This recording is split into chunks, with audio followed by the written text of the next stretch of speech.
অভিনন্দন সবাইকে নতুন আরো একটি রেসিপিতে। আজকে তোমাদেরকে রাজা হাঁসের মাংস রান্না করে দেখাবো। কড়াই তেল দিয়ে দিয়েছি, এবার কিছু আস্ত মশলা হালকা করে ভেজে নিব।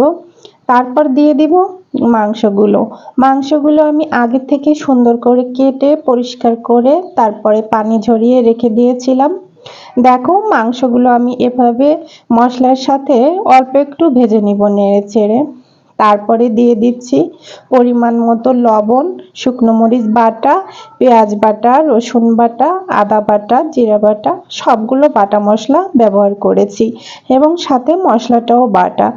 সবকিছু বাটা মশলা আমি দিয়ে এবার সুন্দর করে কষিয়ে নিব এভাবে কয়েক মিনিট, যত সময় পর্যন্ত গোশটার ভিতর মশলাটা ভালোভাবে মিশে না যাচ্ছে।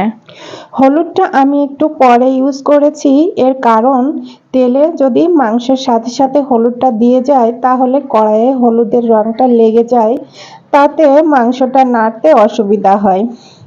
কিছুটা সময় নাড়ার পরে যখন একটু পানি বের হয়ে গিয়েছে তখন হলুদের গুঁড়োটা দিয়ে দিয়েছি।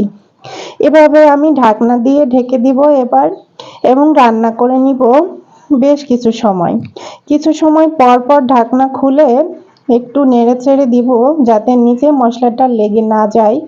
তারপরে আবার নেড়ে চেড়ে আবার ঢাকনা দিয়ে ঢেকে এভাবে আমি রান্না করে নিব বেশ কিছু সময়, যত সময় পর্যন্ত মশলা দিয়ে তেল না ছেড়ে যায়।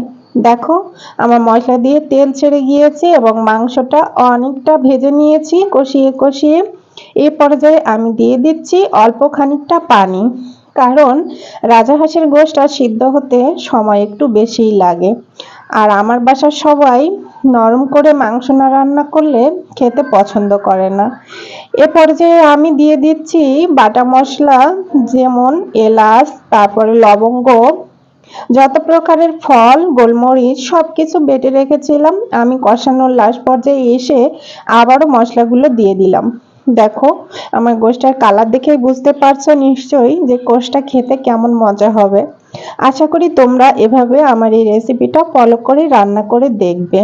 দেখো, আমি এভাবে অল্প একটু পানি দিয়ে আবারও কষিয়ে নিয়েছি।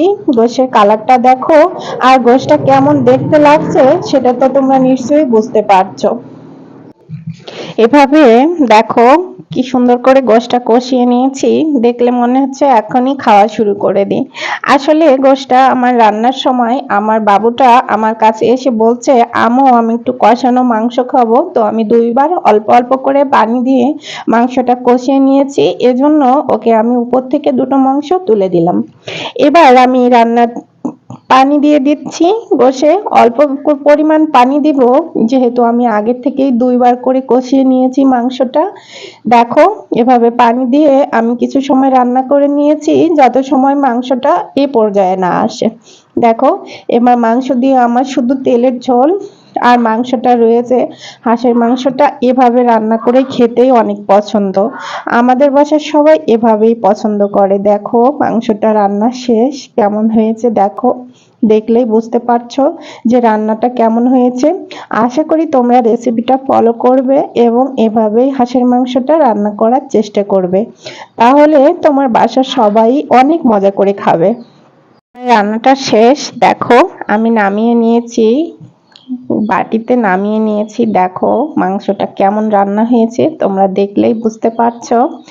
তো আমি এবার খাবো, তোমাদেরকে দেখাই। দেখো, আমি আজকে চপ বানিয়েছিলাম, জালের চপ। এই রেসিপিটা তোমাদের আগেই দিয়ে দিয়েছি এবং হাঁসের মাংসটা কেমন সিদ্ধ হয়েছে সেটাও তোমাদেরকে দেখাবো।